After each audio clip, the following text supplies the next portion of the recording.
తగిలే రాళ్ళని పునాది చేసి ఎదగాలని, తరిమే వాళ్ళని హితులుగా తలచి ముందుకెళ్ళాలని,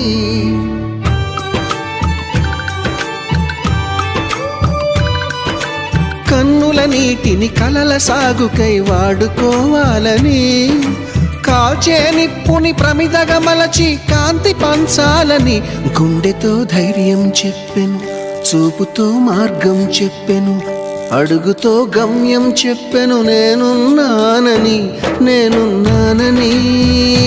నీకేం కాదని, నిన్నటి రాతని మార్చేస్తానని.